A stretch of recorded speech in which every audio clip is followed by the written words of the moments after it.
Hello everybody and welcome back to the not Triple Crown Wargaming studio and not even an office in my house. This is in fact my painting studio, which is also my bedroom. We aren't all blessed with the luxuries of offices and painting studios to be exact. And we are here today to talk about what the other guys have spoken to already, and it is now my turn to discuss some facets of the old world.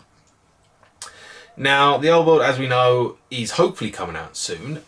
We don't know for sure when it's going to be coming out. I am still holding out hope for a November release or sometime in the late year. But if it doesn't, then we can always hope for a spring or summer release by next year. If you feel like it's going to come out at some point anytime soon, let me know in the comments. I'd love to see what your theories are in terms of release dates for it. But beyond that, we're going to go into what I think about it. And in terms of that, we all four of us really started off by picking an army at the beginning, a couple of weeks back, but when we started rebasing some stuff and deciding what we were going to try and rebase first. Now, obviously, a lot of my armies, they already are on 25mm bases. And purely because of the fact that they haven't said what's going to be happening to most of the models on 25mm bases, means that I haven't really got an idea of what I'm going to be doing with my armies. The only thing I could realistically do was choose one of my armies that did have 20mm bases, the majority of them, and then start to think about how I want them to be looking out. And so for that, I naturally chose my Chaos Dwarfs. Now, is it natural? It is obvious. I don't own a lot of Chaos Dwarfs as it is. What I do own is about 75 models that are on 20mm base squares.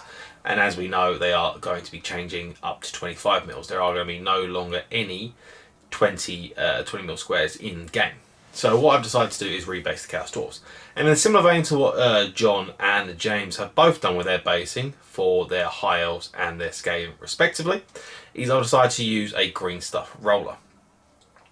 Now, if you look on camera at this point in time, you'll see a completed version of what's going to be my base scheme for it, or what will be a very similar vein to it. It may look a bit more fiery coming out of the cracks of it, rather than just look like pools of blood, because the blood is very similar to what my Chaos Dwarf armour already is. This is the sort of basing I'm looking to do for my Chaos Dwarfs. Give it a sort of industrial Temple of Hashut feel as you're walking through the Darklands and the Skulllands. But yeah, so I'm going to work on those, but because of the fact we haven't had a release date for this year, they have been put on hold a little bit.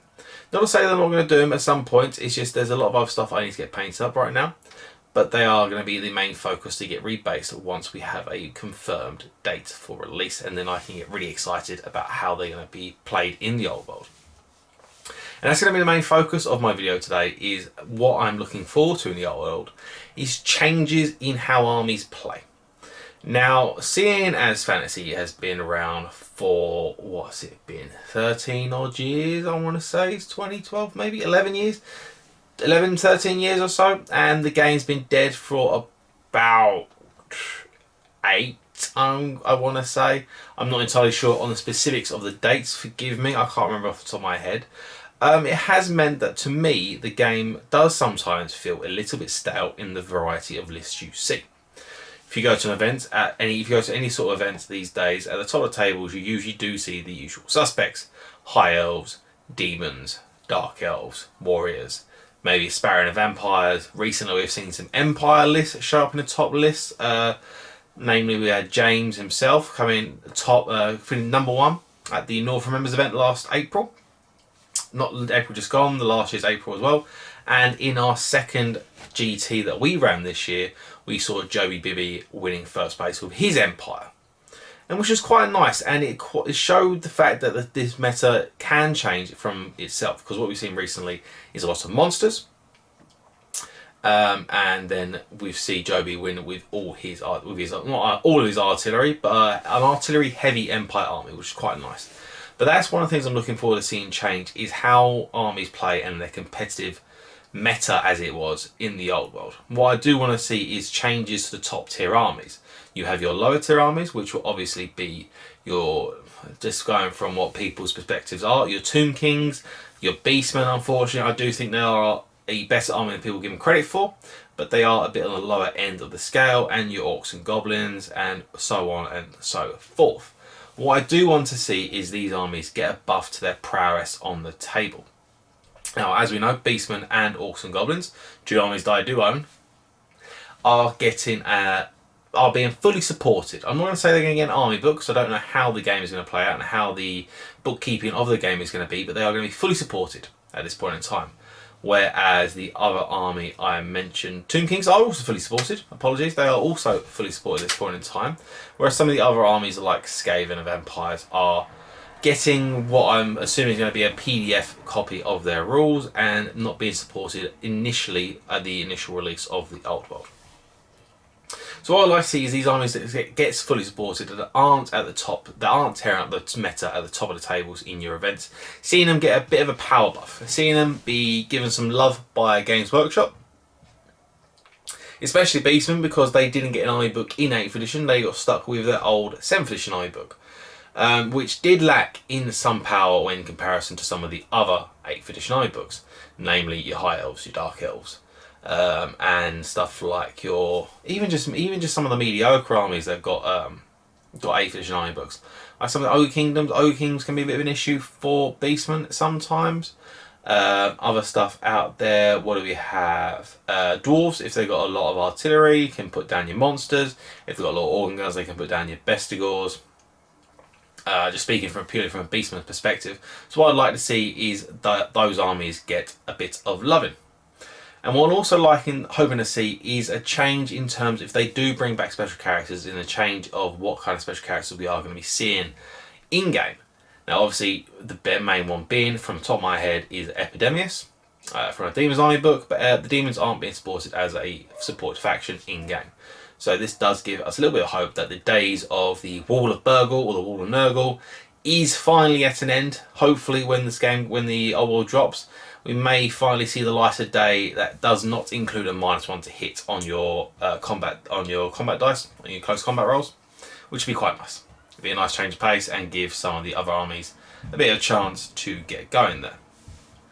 What I'd also like to see is, as I said, just like a change into some of the meta armies that are running at the top of the table. Maybe Battle of the World Dragon, obviously it's going to be one of those things, but if that does stay in army, it does say in-game, but hopefully gives a bit of a change to what it does, then that might be a little bit of a good thing. Hopefully we won't see as many Witch Stars running around. Double Terrorgeist, that's always been a hated combination of mine in 8th edition. Hopefully they'll see that change as well.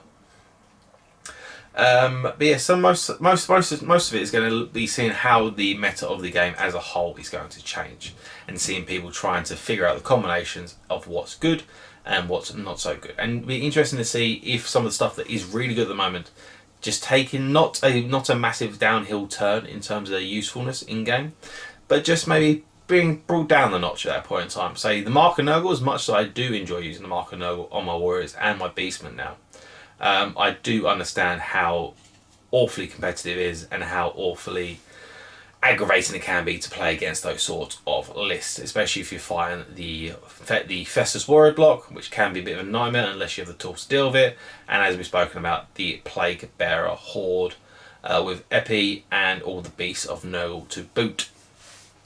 So really that's what it's going to come down to, and what I'm looking forward to in the Old World. Just seeing a little bit of change of pace in how the game plays, seeing a little bit of change in how the armies themselves play competitively, and just overall just seeing how the rules changes are going to come about. We don't know what's going to happen. We don't know what it's looking like. They're only giving us a smattering of tidbits of what's going to be happening. We've seen that magic is going to be take a little bit of a turn. Whether that's for the worse or not, I don't know. How it plays out entirely, I don't know either. I don't think it's going to be as influential, shall we say, as it is in 8th edition. Let's put it that way. I don't think you're going to be seeing as many of the unique killer spells like your Purple Suns, like your Final Transmutations, like your Dwellers Belows.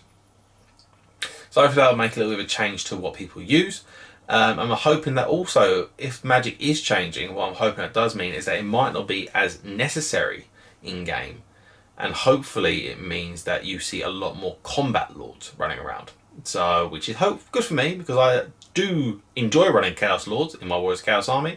It's just that they are overshadowed entirely by the Sorcerer Lord and the Demon Prince especially, which combines both into one, which is a great little package deal. But But yes, that's really what's going to come down to what I'm looking forward to. Tell me what your thoughts are about what you think and how you think armies are going to play in the old world, whether they're going to be as competitive as they are now, whether there's some armies are going to take a bit hit by the nerf bats as it was, or if some armies are just going to get boosted into the horizon, and hopefully we see the supremacy of the GOAT again. I say again, I've only played them in 8th edition, so I don't know what they were like beforehand. So hopefully we see the supremacy of the GOAT rise. I'm not going to bleat, it's a bit late here in my house, so it'd be a bit noisy. But that's it, that's going to be it from me, guys. I hope you enjoyed this video. As I said, tell me what your thoughts are and what you think is going to happen to armies in the competitive sense for the old world. And if you enjoyed this video, watch the other 3 videos we've done so far, going through what we're excited for in the old world and going through that lovely Bretonnian damsel model that they released back in the Nova Open. But that's it from me, guys. I hope you enjoyed this video and we'll see you next time. Remember to tag your friends and like, subscribe and share. Then head over to triplecrownwargaming.com and become a Knight of the Realm today. What are you doing, mate? Are you alright? Do it for Warhammer!